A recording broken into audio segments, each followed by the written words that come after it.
لله وكفى وسلام على عباده الذين اصطفى أما بعد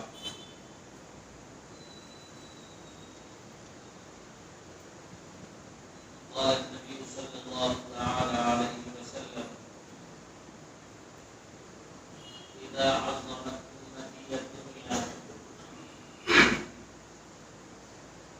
نزعت منها هيبة الإسلام وإذا تركت الأمر بالمعروف والنهي عن المنكر حرمت بركة الوحي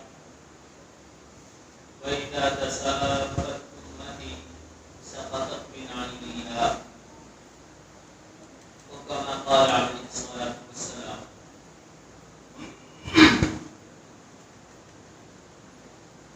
محترم سامعین اکرام، عزیز بزرگان دین، گزشتہ ہفتے میں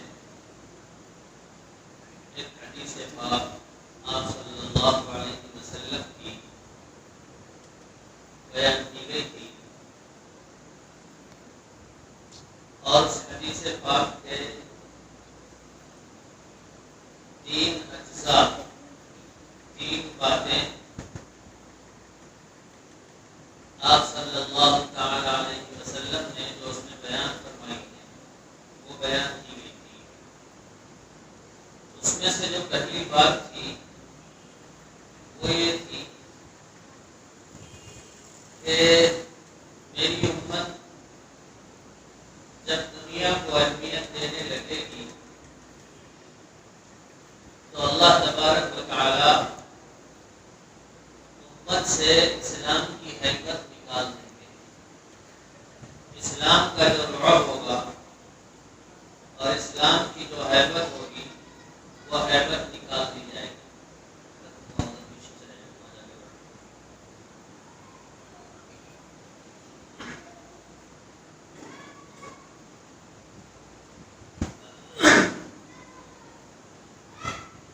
اسلام کی ہیبت امت کے دلوں سے نکال دی جائے گی. یہ اس وقت ہوگا جب امت دنیا کو اہمیت دینے لگے گی اور اسلام کی باتوں کو یا اسلام کو اہمیت نہیں دے گی. اس سے متعلق کچھ تشریح بھی سامنے آ گئی، کچھ باتیں بھی سامنے آ گئی اور اس حدیث پاک میں ایک دوسری اور تیسری بات بھی عرض کی گئی. وہ ہے، دوسری بات ہے اذا تركت الامر بالمعروف والنهي عن المنكر حرمت بركة الوحي. جب میری امت امر بالمعروف اور نہی عن المنکر چھوڑ دے گی تو پھر وہ وحی کی برکت سے محروم ہو جائے گی.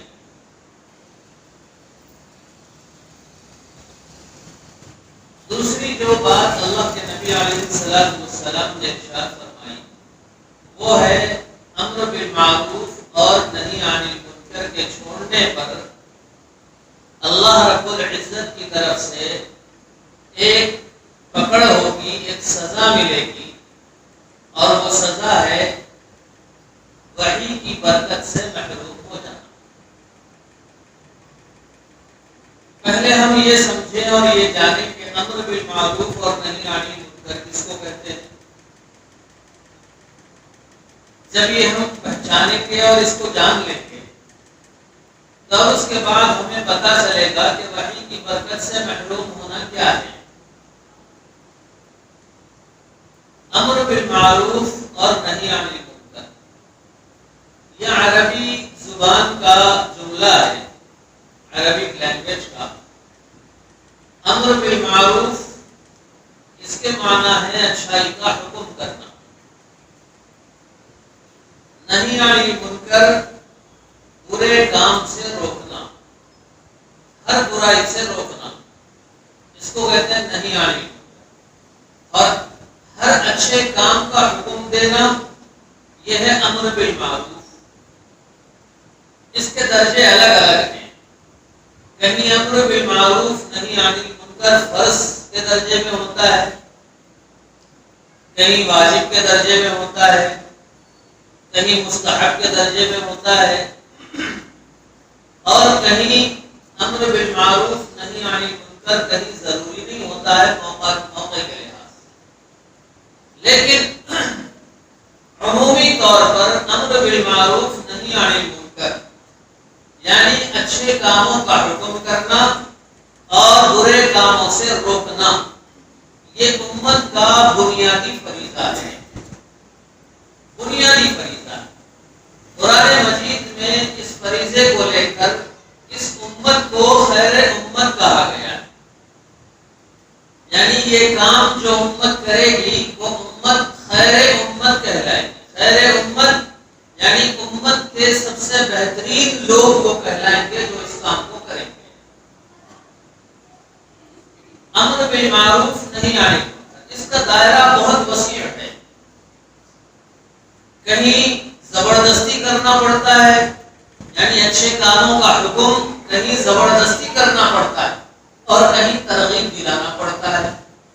بادشاہ اگر ہے، اسلامی مملکت کا اگر بادشاہ ہے اور اس کی رعایا میں لوگ شراب بیچ رہے ہیں، شراب پی رہے ہیں، تو اس بادشاہ پہ امر بالمعروف کا یہ حکم نافذ ہوتا ہے کہ وہ اس شراب خانوں کو، اس شراب کی تجارت کو اور اس شراب کے پینے کو اپنے تلوار کے زور سے روکے۔ یہ اس پہ واجب اور فرض ہوتا ہے۔ کیوں؟ اس لیے کہ بادشاہ کے پاس اتنی اتھارٹی حاصل ہے، اس کو اتنا پاور حاصل ہے کہ وہ بزور طاقت ان برائیوں کو روک سکتا ہے۔ تو بادشاہ پہ وہاں روکنا اور بزور طاقت روکنا بادشاہ کے لیے فرض عین ہو جائے گا۔ اور ایک عام آدمی ہے، وہ بھی اسی ملک کا رہنے والا ہے، لیکن اس کے پاس قوت نفاذ نہیں ہے۔ قوت نفاذ یعنی اس کے پاس پاور نہیں ہے کہ وہ کسی حکم کو نافذ کر سکے، اتنا پاور اس کے پاس نہیں ہے، وہ عام آدمی ہے۔ تو اس عام آدمی پہ یہ ذمہ داری ہوتی ہے امر بالمعروف کی کہ وہ زبردستی تو نہیں روکے گا، وہ طاقت کے زور پہ تو نہیں روکے گا، لیکن انہیں ترغیب دلائے گا، انہیں بتائے گا کہ بھئی دیکھو شراب پینا حرام ہے، شراب کا بیچنا حرام ہے، تم اس سے رک جاؤ، اس سے بچ جاؤ، یہ تمہارا کام۔ کیوں؟ اس کے پاس پاور نہیں ہے، طاقت نہیں ہے اس کے پاس، تو روکنا بھی اس کے اوپر بزور طاقت فرض نہیں ہے، لیکن روکنے کا حکم وہ ضرور کرے گا، روکنے کی ترغیب وہ ضرور کرے گا، زبان وہ ضرور ہلائے، اس لیے کہ اتنا تو اس کے بس میں ہے۔ ایسے ہی نہی عن المنکر ہے، اچھے کاموں کا حکم کرنا، برے کاموں سے روکنا۔ کوئی آدمی مسلم مملکت میں اگر لوگ نماز نہیں پڑھتے ہیں تو بادشاہ کے لیے حکم یہ ہے کہ جو نماز نہیں پڑھتا اسے قید کر لیا جائے، اسے جیل میں ڈال دیا جائے۔ کیوں؟ اس لیے کہ اس کے پاس پاور ہے بادشاہ کے پاس، اور عام آدمیوں کے پاس پاور نہیں ہے، تو پھر انہیں حکم یہ ہے کہ بھئی بے نمازیوں کو ترغیب دلائی جائے، انہیں سکھایا جائے، انہیں اللہ کے عذاب سے ڈرایا جائے۔ تو یہ امر بالمعروف نہی عن المنکر کے درجے الگ الگ ہیں، اس کا دائرہ بہت وسیع ہے۔ کسی پہ یہ فرض طاقت کے زور پہ ہوتا ہے، کسی پہ یہ ترغیب کے زور پہ، ترغیب کی بنیادوں پر اس پہ یہ فرض ہوتا ہے اور اس کی ذمہ داری عائد ہوتی ہے۔ اللہ کے نبی علیہ السلام نے اس حدیث پاک میں ارشاد فرمایا کہ جب میری امت امر بالمعروف اور نہی عن المنکر کو چھوڑ دے گی، یعنی لوگوں کو اچھے کاموں کی طرف بلانا چھوڑ دے گی، لوگوں کو برے کاموں سے روکنا چھوڑ دے گی، تو اللہ کی طرف سے اس امت پہ یہ پکڑ آئے گی کہ ہر امت برکت الوحی، وہ وحی کی برکت سے محروم کر دیے جائیں۔ کیا ہے وحی کی برکت؟ تو ہمیں پہلے یہ جاننا چاہیے کہ وحی کس کو کہتے ہیں۔ وحی کہتے ہیں وہ پیغام جو اللہ رب العزت کی طرف سے اس دنیا میں آیا، فرشتوں کے ذریعے یا نبیوں کے ذریعے۔ وحی اللہ کی طرف سے آنے والے پیغام کو کہتے ہیں، اور وہ ہے قرآن مجید۔ اللہ رب العزت کی جو وحی ہے وہ وحی قرآن مجید ہے، اور انبیاء اکرام علیہ السلام میں نبی اکرم صلی اللہ علیہ وسلم کے جو ارشادات ہیں، سارے نبیوں کے ارشادات، اور اس میں آخری نبی اللہ کے نبی محمد رسول اللہ صلی اللہ علیہ وسلم کے ارشادات، یہ بھی اللہ کی وحی کہلاتے ہیں، یہ بھی اللہ کی وحی ہے۔ جیسے قرآن اللہ کی وحی ہے، نبی کے ارشادات بھی اللہ کی وحی ہیں۔ قرآن اللہ کی وحی ہے، ہم اس کی تلاوت کرتے ہیں یا قرآن مجید کی شکل میں ہمارے پاس موجود ہے، وہ براہ راست اللہ کے پاس فرشتے کے ذریعے حضرت جبرائیل کے ذریعے حضور پاک علیہ السلام کے پاس پہنچا، اور حضور پاک علیہ السلام کی جو تعلیمات ہیں وہ بھی وحی ہیں، لیکن اس کو قرآن نہیں کہا جائے گا، اس کو وحی ضرور کہا جائے گا۔ وحی اس لیے کہتے ہیں کہ وہ نبی جو بھی کہتے ہیں وہ اپنی طرف سے نہیں کہتے، وہ اللہ کی طرف سے کہتے ہیں۔ وَمَا يَنطِقُ عَنِ الْهَوَىٰ إِنْ هُوَ إِلَّا وَحْيٌ يُوحَىٰ، جو بھی نبی کی زبان سے نکلتا ہے یا نبی کے کیریکٹر سے ظاہر ہوتا ہے وہ سب اللہ کی طرف سے ہوتا ہے۔ نبی کا اپنی ذاتی طرف سے کچھ نہیں ہوتا، سب اللہ کی طرف سے ہوتا ہے۔ کیوں؟ اس لیے کہ وہ اللہ کی حفاظت میں ہوتے ہیں۔ تو جب وہ اللہ رب العزت کی حفاظت میں ہے اور اللہ کی طرف سے ہو رہا ہے تو نبی کی تعلیمات بھی وحی شمار کی جائیں گی۔ تو یہ ہے وحی، قرآن مجید اور نبی کے ارشادات، یہ دو چیزیں وحی کہلائیں۔ اب اس وحی کی برکت کیا ہے جو امت سے اٹھا لی جائے گی؟ اس وقت اٹھا لی جائے گی جب وہ امر بالمعروف اور نہی عن المنکر چھوڑ دیں گے۔ تو وحی کی برکت اٹھا لیے جانے کا کیا مطلب ہو سکتا ہے؟ میرے دوستوں، علماء اکرام نے، محدثین اکرام نے تین باتیں بتائی ہیں وحی کی برکت اٹھ جانے سے کیا مراد ہے، وہ تین باتوں میں ارشاد فرمائیں۔ پہلی بات ہے قرآن و حدیث، یعنی قرآن و سنت، قرآن اور نبی کی تعلیمات، ان کا جو فہم ہے اور ان کی جو انڈرسٹینڈنگ ہے اور اس کا جو سمجھنا ہے، وہ سمجھنا اس امت سے ختم کر دیا جائے، یہ پہلی چیز۔ اور دوسری چیز، وحی کی برکت ختم ہونے سے مراد قرآن و حدیث پر عمل کرنا دشوار ہو جائے گا، قرآن و حدیث پر عمل کرنا دشوار ہو جائے گا، یا عمل کی توفیق امت سے اٹھا لی جائے گی۔ یہ دوسری اللہ کی طرف سے پکڑ ہے جو اس امت پہ ہے۔ اور تیسری چیز، وحی کی برکت ختم ہو جانے سے مراد وہ یہ ہے کہ قرآن میں اور حدیث پاک میں بہت سی جگہوں پر اللہ رب العزت نے وعدے فرمائے، نبی اکرم صلی اللہ علیہ وسلم نے بشارتیں سنائی۔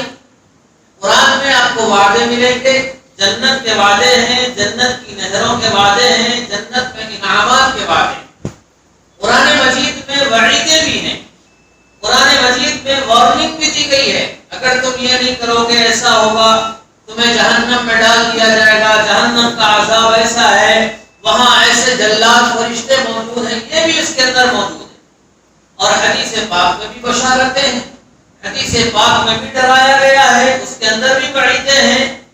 تو وحی کی برکت ختم ہو جانے سے تیسری مراد یہ ہے کہ اللہ نے جو وعدے کیے، نبی پاک صلی اللہ علیہ وسلم نے جو بشارتیں سنائی، ان وعدوں پر سے اور ان بشارتوں پر سے امت کا یقین ختم کر دیا جائے، امت کا یقین ختم۔ جب امت کو وعدے سنائے جائیں گے کہ دیکھو جنت ایسی ہے، جنت میں انعامات ایسے ہیں، جنت کے پھل ایسے ہیں، وہاں پہ ایسی نعمتیں ملیں گی، تو امت اس پہ کوئی توجہ نہیں دے گی، اسے کوئی اس پہ خوشی نہیں ہوگی۔ اور جب وعیدیں سنائی جائیں گی، جہنم کے تذکرے کیے جائیں گے اور جہنم کے عذاب سے ڈرایا جانے لگے گا امت کو، تو امت کے جسم پہ کوئی روکے نہیں کھڑے ہوں، انہیں کوئی خوف نہیں آئے گا، جہنم کے عذاب سے کوئی خوف نہیں آئے گا، طوفانوں کے عذاب سے کوئی خوف نہیں آئے گا، زلزلوں کے عذاب سے کوئی خوف نہیں آئے گا۔ تو یہ تیسری چیز ہے وحی کی برکت ختم ہونے سے مراد۔ میرے دوستو، تین باتیں، وحی کی برکت ختم ہونے سے تین باتیں مراد ہیں۔ پہلی بات یہ ہے کہ قرآن و حدیث کا فہم اٹھا لیا جائے گا۔ دوسری بات یہ ہے کہ قرآن و حدیث پہ عمل کرنے کی توفیق اٹھا لی جائے گی۔ اور تیسری چیز یہ ہے کہ اللہ کے وعدوں پر، اللہ کے وعیدوں پر سے نہ خوشی ہوگی، نہ اس پہ خوف ہوگا، نہ ڈر ہوگا۔ میرے دوستو، آج اپنی امت کا جائزہ لیجیے، اس امت کا جائزہ لیجیے۔ کیا ہم نے امر بالمعروف نہی عن المنکر نہیں چھوڑا؟ کیا آج ہم نے اچھے باتوں کا حکم کرنا اور بری باتوں سے روکنا نہیں چھوڑ دیا؟ آج ہمارے اندر اتنی ہمت نہیں ہے کہ کوئی باپ اپنے بیٹے کو برے کام سے روک سکے۔ باپ کو معلوم ہے کہ بیٹا برا کام کر رہا ہے، بڑے بھائی کو معلوم ہے کہ چھوٹا بھائی برا کام کر رہا ہے، لیکن باپ میں ہمت نہیں۔ ہمت کیا، اسے توجہ ہی نہیں، وہ چاہتا ہی نہیں کہ وہ اپنے بیٹے کو برے کام سے روکے۔ کوئی بھائی اپنے بھائی کو روکنا نہیں چاہتا۔ میں عام لوگوں کی تو بات نہیں، اپنے گھر کی بات کر رہا ہوں۔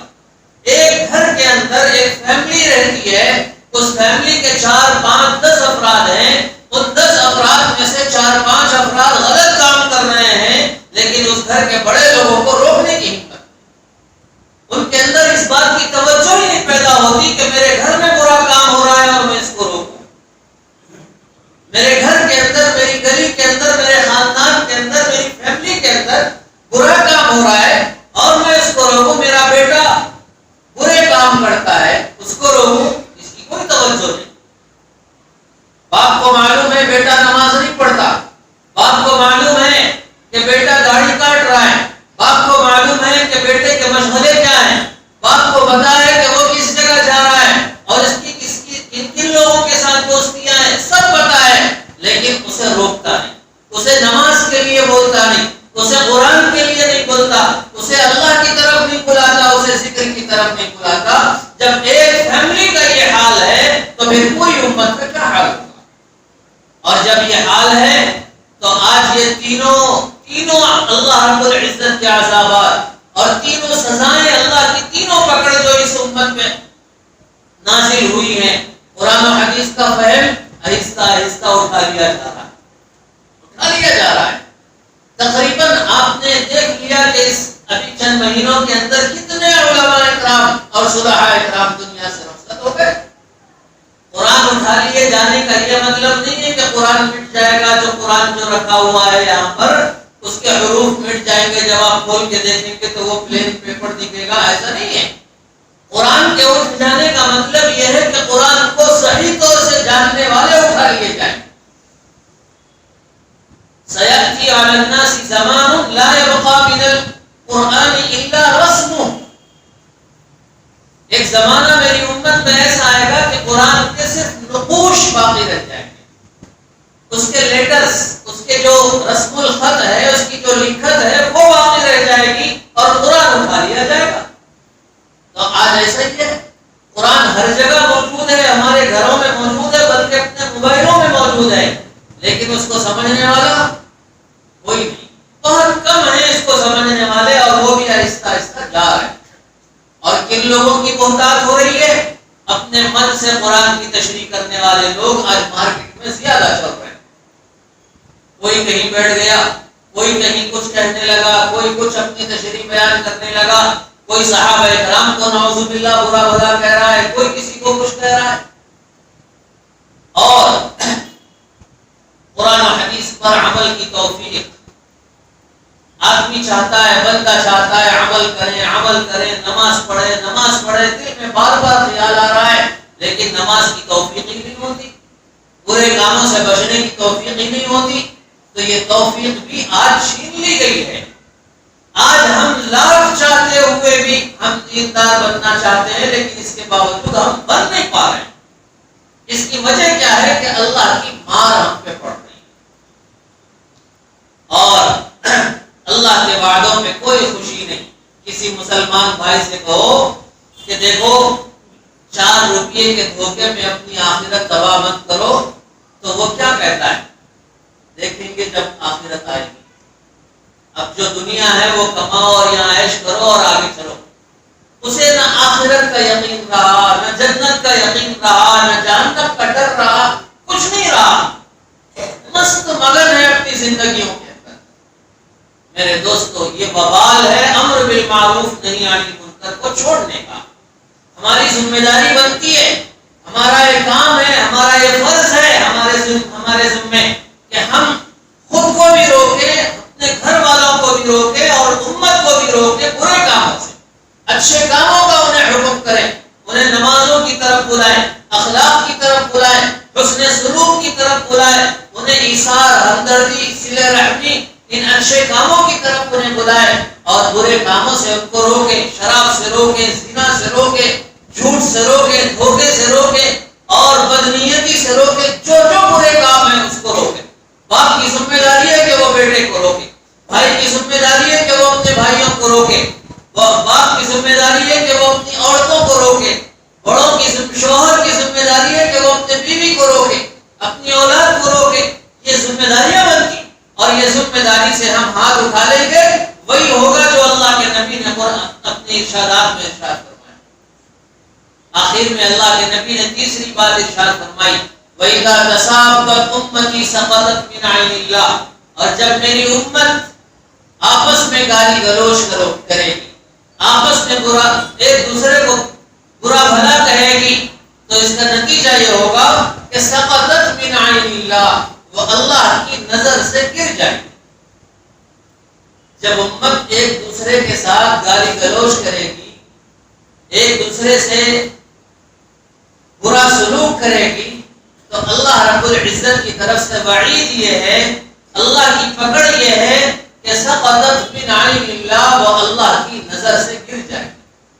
ذرا سوچیں کہ جو قوم اللہ کی نظر سے گر جائے اس کا کون حافظ ہو سکتا ہے، اس کی کون حفاظت کر سکتا ہے؟ کوئی نہیں کر سکتا. آج یہ جو امت پہ بیرونی اور اندرونی حملے ہو رہے ہیں، بیرونی حملے تو اتنے ہیں کہ آج ساری دنیا مسلمانوں کے خلاف متحد ہے. پوری دنیا یہ چاہتی ہے کہ مسلمانوں کو کچا چبا دیا جائے، ان کی حیثیت ختم کر دیا جائے اور ان کی عزت ملیامٹ کر دیا جائے. پوری دنیا اس بات پہ متفق ہے اور پوری دنیا میں کروڑوں کھربوں روپے اس پہ خرچ کیے جا رہے ہیں کہ مسلمانوں کے دلوں سے ان کا ایمان نکال دیا جائے، مسلمانوں کے دلوں سے ان کی حیثیت ختم کر دی جائے اور مسلمان کے نام سے لوگ ڈریں. اور یہ آج ہو رہا ہے، ہمارے ملک میں ہو رہا ہے اور اس میں لوگ وہ ترقی بھی کر رہے ہیں. یہ کیوں ہے؟ ہمیں ہی فرصت نہیں ایک دوسرے کو گالیاں دینے سے، ہمیں ہی فرصت نہیں. آج ہم اس کی ٹانگ کھینچ رہے ہیں، ہم اس کی ٹانگ کھینچ رہے ہیں، ہمیں برداشت نہیں ہوتا کوئی ہمارا بھائی آگے بڑھ رہا ہے، ہم حسد کی آگ میں جلنے لگتے ہیں، ہمارے اندر ایک انتقام کا جذبہ پیدا ہوتا ہے. ہمارے کاروبار ایسے ہیں کہ کوئی اگر ترقی کر رہا ہے تو ہم انتقام میں اتنے اندھے ہو جاتے ہیں کہ اگر ہمیں نہ ملے تو نہ ملے لیکن اس کو بھی نہ ملے. یہ ہمارے اندر جذبہ پیدا ہونے لگتا ہے. یہ حسد میرے دوستو ہماری امت کو کھا رہا ہے، اس امت کو کھا رہا ہے امت محمدیہ صلی اللہ علیہ وسلم. ہم ایک دوسرے کی ٹانگ کھینچ رہے ہیں، ایک دوسرے کو گالیاں دے رہے ہیں. جب یہ امت ایک دوسرے سے گالی گلوچ کرے گی، ایک دوسرے کا برا سوچے گی، سقطت من عین اللہ، وہ اللہ کی نگاہ سے، اللہ کی نظر سے گر جائے گی. اور جب اللہ کی نظر سے گر جائے گی تو پھر کوئی نہیں اٹھا سکتا. یاد رکھیے، کوئی نہیں اٹھا سکتا. ہم لاکھ کوشش کر لیں نہیں اٹھ سکتے جب تک اللہ کی مدد نہ آئے. اس لیے میرے دوستو یہ تین کام، یہ تین باتیں جو اللہ کے نبی نے بتائی. پہلی بات، اذا عظمت امتی الدنیا نزعت منها ہیبۃ الاسلام. جب میری امت دنیا کو اہمیت دینے لگے گی تو پھر اسلام کی ہیبت ان کے دلوں سے کھینچ لی جائے گی. اور دوسری بات، جب امر بالمعروف اور نہی عن المنکر کو میری امت چھوڑے گی تو وحی کی برکت سے محروم کر دی جائے گی اور میری امت ایک دوسرے کے ساتھ برا سلوک کرے گی، گالی گلوچ کرے گی تو پھر اللہ رب العزت کی نگاہ سے گر جائے گی. ان 3 باتوں کو یاد رکھیے. اگر ہم یہ 3 کام کریں گے اللہ کی طرف سے 3 سزائیں ہم پہ مسلط ہو جائیں گی. ابھی بھی وقت ہے، ابھی بھی وقت ہے کہ ہمیں کچھ کرنا نہیں ہے، بس ہمارا جو بھولا ہوا سبق ہے وہ سبق کو ہم دوبارہ یاد کریں. اگر ہم یہ چیزوں کو اپنائیں گے، اسلام کو اہمیت دیں گے اور دنیا کو چھوڑ دیں گے اور دنیا کو کوئی اہمیت نہ دیں گے، تو پھر اللہ ہمارے اندر اسلام کی ہیبت پھر سے پیدا کریں گے. ہم امر بالمعروف اور نہی عن المنکر کا کام پھر سے شروع کریں گے اور کرتے رہیں گے تو اللہ ہمیں وحی کی برکت سے محروم نہیں کرے گا. اور ہم ایک دوسرے کے ساتھ احسان کریں گے، غمخواری کریں گے، ہمدردی کے جذبے پیدا کریں گے، تو پھر ہم اللہ کی نظر سے نہیں گریں گے بلکہ اللہ کی نظر میں ہماری عزت اور زیادہ بلند ہو جائے. اللہ تبارک و تعالی ہم سب کو امر بالمعروف اور نہی عن المنکر کے فریضے کو انجام دینے کی توفیق نصیب فرمائے اور امت میں ہمدردی اور خیرخواہی کے جذبے کو پروان چڑھانے کی توفیق نصیب فرمائے. وآخر دعوانا